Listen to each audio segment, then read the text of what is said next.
For Workers' Power by Maurice Brinton.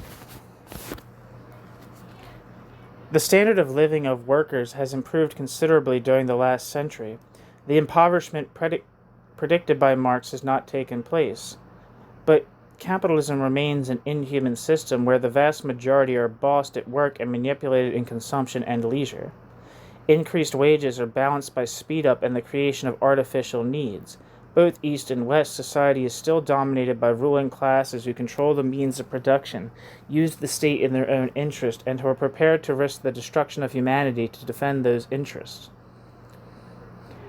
The decay of the trade unions and of the traditional parties has gone much further than is generally admitted.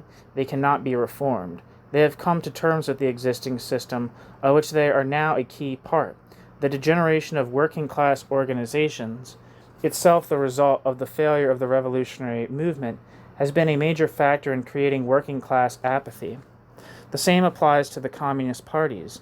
They are equally impotent, and although they seek to create a superficially different kind of society, namely state capitalism on the Russian or Chinese model, their aims can hardly be called socialist.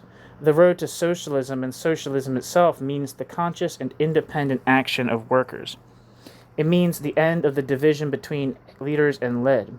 By their rigid hierarchical structure, most, quote, revolutionary, end quote, organizations encourage precisely those divisions. A socialist society will be one in which decisions will be taken by workers' councils composed of elected and irrevocable delegates, and where the workers themselves will manage production. The class struggle today takes mainly, quote, unofficial, end quote, forms. Revolutionaries should be active in these struggles rather than attempting to take over the traditional organizations.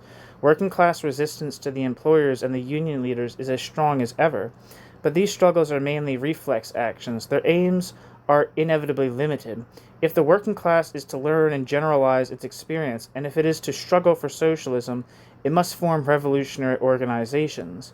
These must be instruments of struggle, not a general staff imposed from the outside.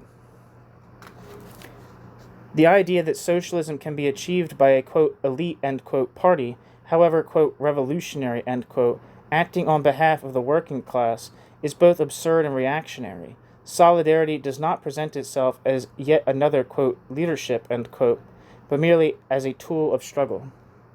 Solidarity, Volume 3, Issue 9, June 1965.